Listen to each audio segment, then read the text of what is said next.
ദക്ഷിണേന്ത്യയിലെ പശ്ചിമഘട്ട മലനിരകൾക്ക് നടുവിൽ പുറം ലോകം അധികം അറിയാത്ത അതിവിശാലമായ ഒരു കൊടുങ്കാടുണ്ടായിരുന്നു. പകൽ സമയത്ത് പോലും സൂര്യപ്രകാശത്തിന് കടന്നു ചെല്ലാൻ ഭയമുള്ള, നൂറ്റാണ്ടുകൾ പഴക്കമുള്ള വൻമരങ്ങൾ നിറഞ്ഞ ഒരു വലിയ പ്രാചീന വനം. ആ കൊടുങ്കാടിൻ്റെ പേര് ഭൈരവൻ ചോല എന്നായിരുന്നു. കാറ്റിൻ്റെ മൂടലുകൾക്ക് പോലും അവിടെ വല്ലാത്തൊരു വന്യതയുണ്ടായിരുന്നു. പുറമേ നിന്ന് നോക്കുമ്പോൾ അതൊരു സാധാരണ കാടായി മാത്രമേ തോന്നിയിരുന്നുള്ളൂ. എന്നാൽ ആ അതിർത്തി കടന്ന് ഉള്ളിലേക്ക് പോകുന്നവർക്ക് അവിടെ എന്തോ ഒരു വലിയ അദൃശ്യ ശക്തി ഒളിഞ്ഞിരിപ്പുണ്ടെന്ന് പെട്ടെന്ന് മനസ്സിലാകും. ആ മരങ്ങൾക്കും പാറകൾക്കും ജീവനുള്ളതുപോലെ അവിടെ അനുഭവപ്പെടും. 1800കളുടെ അവസാന കാലഘട്ടത്തിലാണ് ഈ രക്തരൂക്ഷിതമായ സംഭവം നടക്കുന്നത്. ബ്രിട്ടീഷുകാരും നാട്ടുരാജാക്കന്മാരും കാടുകളിൽ വേട്ടയാടുന്നത് ഒരു വലിയ വിനോദമാക്കി മാറ്റിയ കാലമായിരുന്നു അത്. കാട്ടിലെ നിസ്സഹായരായ മൃഗങ്ങളെ തോക്കുകൾ ഉപയോഗിച്ച് വെടിവെച്ചു കൊന്ന് അവയുടെ തല വെട്ടിയെടുത്ത് കൊട്ടാരങ്ങളിൽ തൂക്കുന്നത് അവർ വലിയൊരു വീരശൂര പരാക്രമമായി കരുതിയിരുന്നു. എത്രത്തോളം മൃഗങ്ങളെ കൊല്ലുന്നുവോ അത്രത്തോളം വലിയ ആളാണ് താൻ എന്ന് ഓരോ ഭരണാധികാരിയും വിശ്വസിച്ചിരുന്ന ഇരുണ്ട കാലം. എന്നാൽ ഭൈരവൻ ചോല മറ്റ് കാടുകളെപ്പോലെ വേട്ടക്കാരുടെ ഒരു കളിസ്ഥലമായിരുന്നില്ല. ആ കാടിന് സ്വന്തമായി ചില കടുത്ത നിയമങ്ങളുണ്ടായിരുന്നു. ആ കാടിന് ചുറ്റുമുള്ള ഗ്രാമങ്ങളിലെ പാവപ്പെട്ട മനുഷ്യർക്ക് ആ വനം ഒരു വലിയ അമ്മയെപ്പോലെയായിരുന്നു. തങ്ങൾക്ക് ആവശ്യമുള്ള ഭക്ഷണവും മരുന്നുകളും അവർ ആ കാട്ടിൽ നിന്നാണ് കണ്ടെത്തിയിരുന്നത്. അവർ വിറക് പെറുക്കാനും തേനെടുക്കാനും കാടിൻ്റെ ഏറ്റവും ഉള്ളിലേക്ക് വരെ യാതൊരു ഭയവുമില്ലാതെ പോകുമായിരുന്നു. ഇരുട്ടിയാൽ പോലും അവർക്ക് കാട്ടിൽ യാതൊരു പ്രശ്നവും ഉണ്ടായിരുന്നില്ല. വന്യമൃഗങ്ങൾ അവരെ ഒരു കാലത്തും ഉപദ്രവിച്ചിരുന്നില്ല. കാട്ടിലെ ഭീമാകാരന്മാരായ കടുവകളും ആനകളും ഗ്രാമീണരെ കാണുമ്പോൾ അവർക്ക് വഴിമാറി കൊടുക്കുമായിരുന്നു. മനുഷ്യനും കാടും തമ്മിലുള്ള വളരെ ആഴത്തിലുള്ള വലിയൊരു ബന്ധം അവിടെ ഉണ്ടായിരുന്നു. പ്രകൃതിയെ സ്നേഹിക്കുന്നവർക്ക് ആ കാട് ഒരു സ്വർഗമായിരുന്നു. പക്ഷേ ആരെങ്കിലും ഒരു തോക്കോ വില്ലോ വാളോ എടുത്ത് കൊല്ലണമെന്ന ഉദ്ദേശത്തോടെ ആ കാട്ടിലേക്ക് കയറിയാൽ കാര്യങ്ങൾ പൂർണ്ണമായും മാറും. ആയുധങ്ങളുമായി ഭൈരവൻ ചോലയിൽ പ്രവേശിക്കുന്നവർ പിന്നെ ജീവനോടെ തിരികെ വന്നിട്ടില്ല. വേട്ടയാടാൻ പോകുന്നവർക്ക് മാത്രം മരണം വിധിച്ചിരുന്ന ഒരു വലിയ അദൃശ്യ ശക്തി ആ മരങ്ങൾക്കിടയിലുണ്ടായിരുന്നു. എന്താണ് ആ ശക്തിയെന്ന് ആർക്കും കൃത്യമായി അറിയുമായിരുന്നില്ല. ആ കാടിൻ്റെ സമാധാനം നശിപ്പിക്കാൻ വരുന്നവരെ കാട് തന്നെ നേരിട്ട് തിരികെ വേട്ടയാടുന്നു എന്ന് ഗ്രാമീണർ വിശ്വസിച്ചു. അതിനാൽ തന്നെ അവിടുത്തുകാർ ആരും തന്നെ ആയുധങ്ങളുമായി ആ വനത്തിലേക്ക് നോക്കുക പോലുമില്ലായിരുന്നു. അടുത്തുള്ള ഒരു വലിയ നാട്ടുരാജ്യത്തെ അഹങ്കാരിയായ ഒരു രാജാവ് ഈ കഥകൾ കേൾക്കാനിടയായി. തൻ്റെ അധികാരത്തിന് മുൻപിൽ പ്രകൃതിക്ക് പോലും തോൽക്കേണ്ടി വരുമെന്ന് വിശ്വസിച്ചിരുന്ന ഒരാളായിരുന്നു അയാൾ.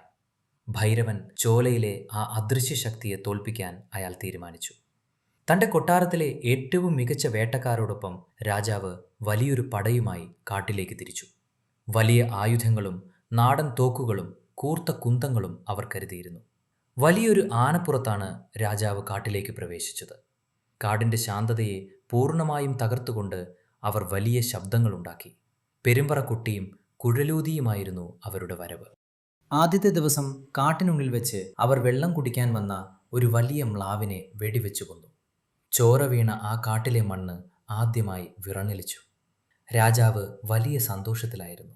ആ കാട്ടിലെ ശാപം വെറുമൊരു കെട്ടുകഥയാണെന്ന് അയാൾ തൻ്റെ ആളുകളോട് വിളിച്ചു പറഞ്ഞു.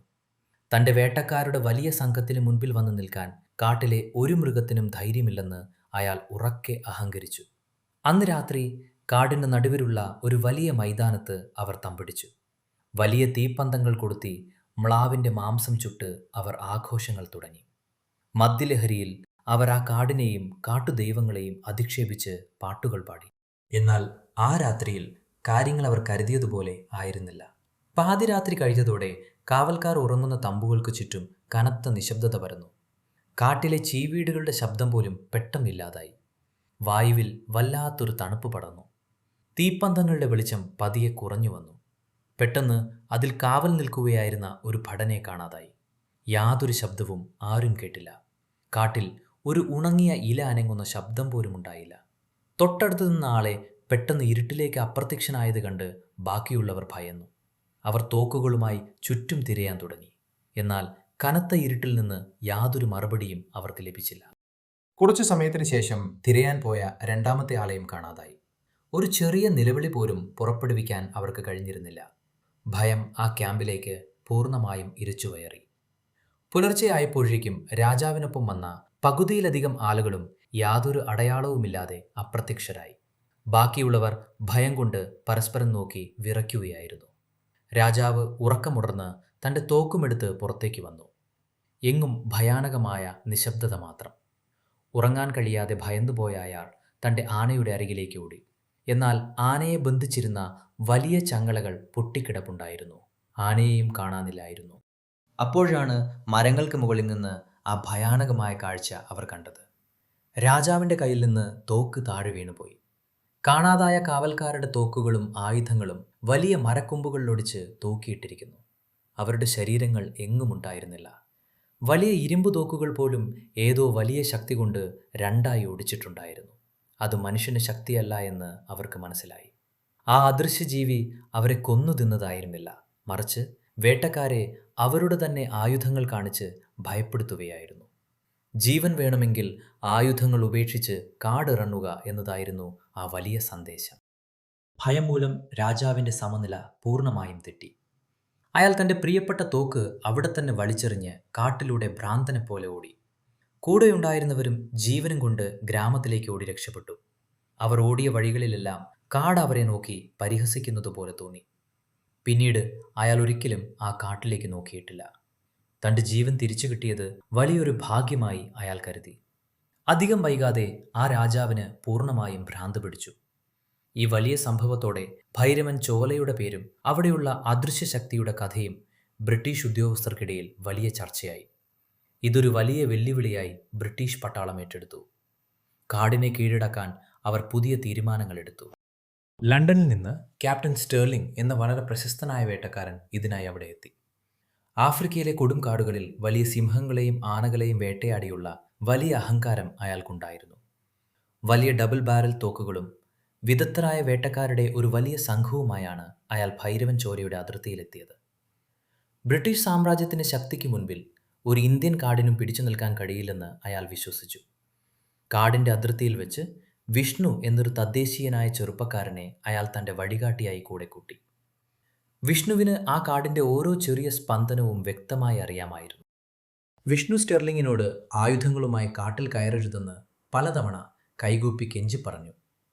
തോക്കില്ലാതെ പോയാൽ ആ കാട് ആരെയും ഉപദ്രവിക്കില്ലെന്നും അതൊരു പുണ്യവനമാണെന്നും വിഷ്ണു ആവർത്തിച്ചു. എന്നാൽ സ്റ്റെർലിംഗ് അത് കേട്ട് പുച്ഛിച്ച് ചിരിക്കുക മാത്രമാണ് ചെയ്തത്.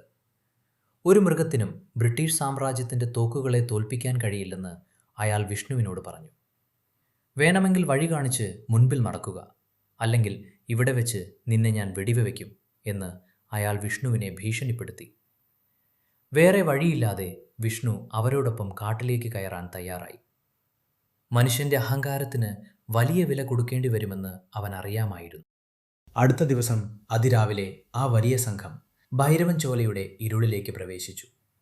വിഷ്ണു യാതൊരു ആയുധങ്ങളുമില്ലാതെയാണ് അവർക്ക് മുൻപിൽ നടന്നത്. സ്റ്റെർലിങ്ങും 10ഓളം വരുന്ന സായുധരായ ബ്രിട്ടീഷ് സൈനികരും തോക്കുകളിൽ തിരനിറച്ച് അവന് പിന്നാലെ നടന്നു. കാട്ടിലേക്ക് കയറിയ ആദ്യത്തെ കുറച്ചു മണിക്കൂറുകൾ വളരെ ശാന്തമായിരുന്നു. എന്നാൽ കാടിൻ്റെ ഉള്ളിലേക്ക് പോകും തോറും അന്തരീക്ഷം മാറാൻ തുടങ്ങി. വലിയ മരങ്ങൾ അവർക്ക് മുകളിൽ ഒരു വലിയ കുട പോലെ നിന്നു. പകലിൽ പോലും കാട്ടിൽ നല്ല ഇരുട്ടുണ്ടായിരുന്നു. കാലിനടിയിലെ ഉണങ്ങിയ ഇലകൾക്ക് മുകളിൽ കനത്ത ഈർപ്പം തങ്ങി നിന്നു. അട്ടകളുടെ ശല്യം കാരണം സൈനികർ വല്ലാതെ ബുദ്ധിമുട്ടി. അവൻ നടക്കുന്ന വരികളിൽ പെട്ടെന്ന് വലിയ മരങ്ങൾ കടപുഴടി വീഴാൻ തുടങ്ങി. കാറ്റ് വീശാതെ തന്നെ മരങ്ങൾ വീഴുന്നത് കണ്ട് സൈനികർ അമ്പരന്നു. കാടവരെ തടയാൻ ശ്രമിക്കുകയായിരുന്നു. എന്നാൽ സ്റ്റെർലിംഗ് അതൊന്നും വകവയ്ക്കാതെ മുന്നോട്ട് തന്നെ നടക്കാൻ നിർദ്ദേശിച്ചു.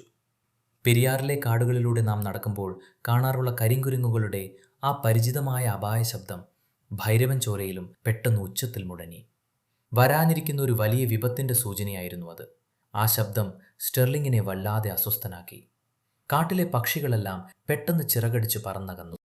വായുവിലഴുകിയ ഇലകളുടെയും മൃഗങ്ങളുടെയും വിയർപ്പിൻ്റെ വലിയൊരു ഗന്ധം പരന്നു. കാറ്റ് പൂർണ്ണമായും നിശ്ചലമായി. ശ്വാസം മുട്ടിക്കുന്ന വലിയൊരു നിശബ്ദത അവിടെയുണ്ടായി. എന്തോ ഒരു വലിയ ശക്തി തങ്ങളെ വളരെ അടുത്തുനിന്ന് നിരീക്ഷിക്കുന്നുണ്ടെന്ന് എല്ലാവർക്കും തോന്നിത്തുടങ്ങി. സൈനികർ തങ്ങളുടെ തോക്കുകൾ മുറുകെ പിടിച്ചു.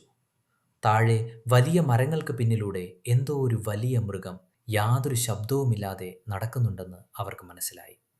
എന്നാൽ ഉണങ്ങിയ ഇലകളിൽ ഒരു ചെറിയ അനക്കം പോലും അവർക്ക് കേൾക്കാൻ കഴിഞ്ഞില്ല. പെട്ടെന്ന് ഒരു സൈനികനെ കാണാതായി. അയാളുടെ വലിയ തോക്ക് മാത്രം നിലത്ത് കിടപ്പുണ്ടായിരുന്നു. അത് വലിയൊരു ശക്തി കൊണ്ട് നടുവെ ഒടിച്ചിട്ടുണ്ടായിരുന്നു. സ്റ്റെർലിങ്ങിന് അത് വിശ്വസിക്കാൻ കഴിഞ്ഞില്ല.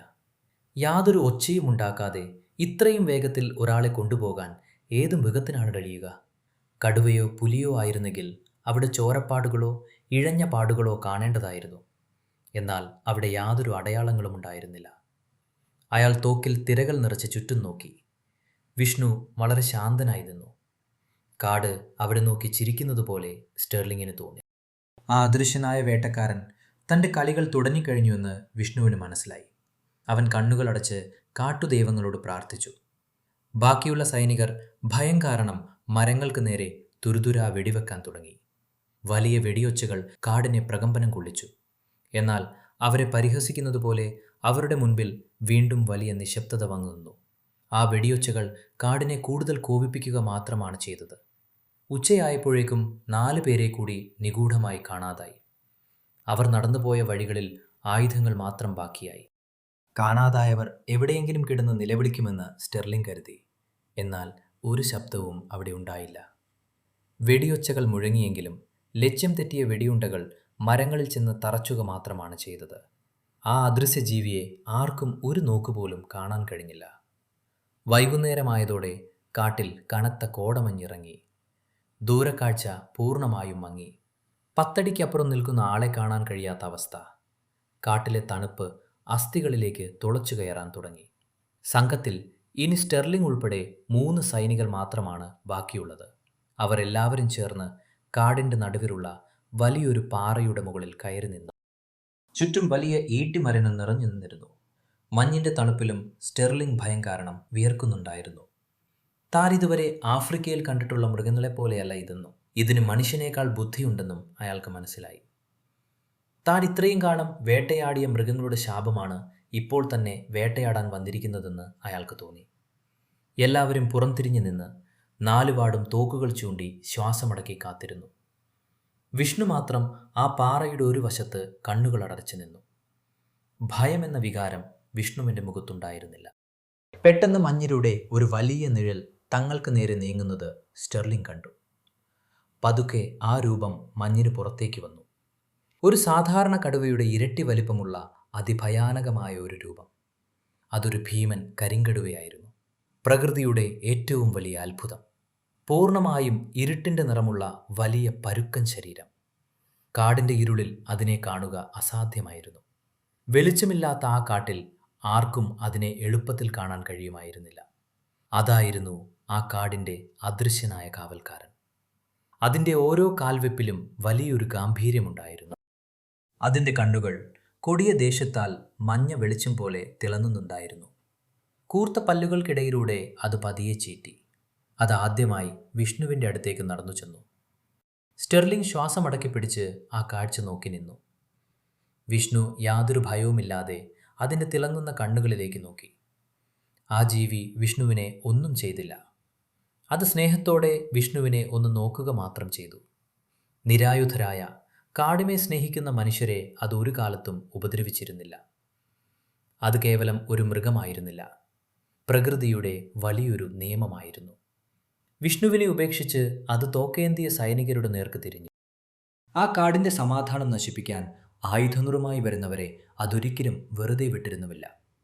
വന്യമൃഗങ്ങളെ കൊന്നൊടുക്കുന്ന വേട്ടക്കാരെ അത് തിരികെ വേട്ടയാടി കാടിൻ്റെ നിയമം അവിടെ നടപ്പിലാക്കി. സ്റ്റെർലിംഗ് ഭയം കലർന്ന വലിയൊരു അലർച്ചയോടെ തൻ്റെ വലിയ തോക്ക് അതിന് നേർക്കുയർത്തി. ജീവൻ രക്ഷിക്കാനുള്ള അവസാനത്തെ ശ്രമമായിരുന്നു അത്. വിരലുകൾ കാഞ്ചിയിൽ അതിശക്തമായി അമർന്നു. എന്നാൽ തോക്കിൽ നിന്ന് വെടിയുതിരുന്നതിനേക്കാൾ വേഗത്തിൽ ആ വലിയ കരിങ്കടുവ വായുവിലേക്ക് കുതിച്ചുയർന്നു. ഒരു കറുത്ത മിന്നിന്നൽ പിണർ പോലെ അത് സ്റ്റെർലിങ്ങിൻ്റെ മേൽ പതിച്ചു. സ്റ്റെർലിങ്ങിൻ്റെ വലിയ തോക്ക് അതിൻ്റെ ഒറ്റയടിക്ക് താഴേക്ക് തെറിച്ചുപോയി. ആ വലിയ ഇരുമ്പ് തോക്ക് പൂർണ്ണമായും തകർന്നു പോയിരുന്നു. വേട്ടക്കാരുടെ അവസാനത്തെ പ്രതീക്ഷയും അവിടെ തകർന്നു വീണു. ആ ഭീമൻ മൃഗത്തിൻ്റെ ഭാരം സ്റ്റെർലിങ്ങിനെ താഴെ വീഴ്ത്തി.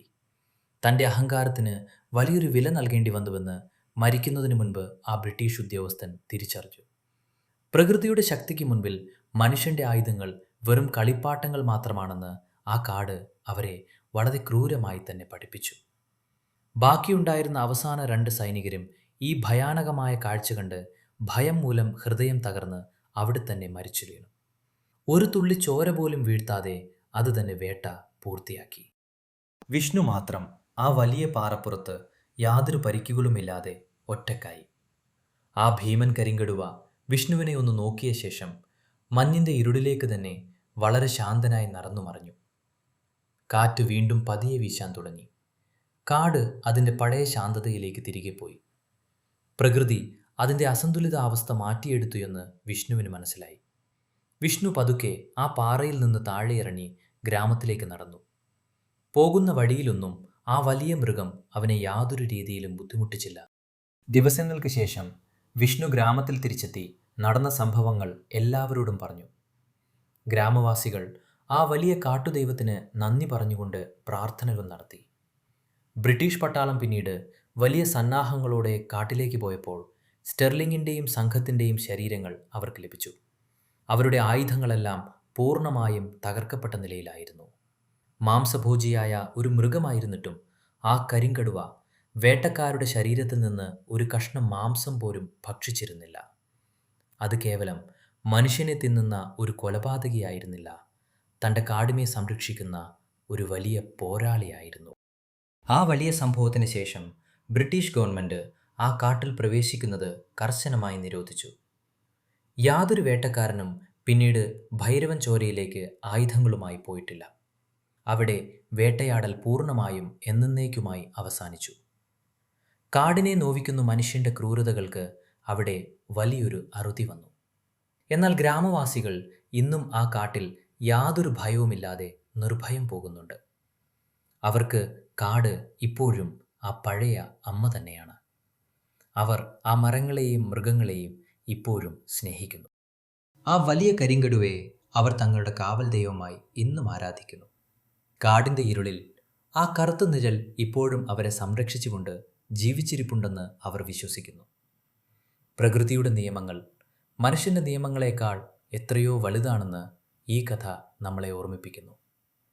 മനുഷ്യൻ്റെ ആയുധങ്ങൾക്കും അഹങ്കാരത്തിനും പ്രകൃതിക്ക് മുൻപിൽ യാതൊരു വിലയുമില്ല.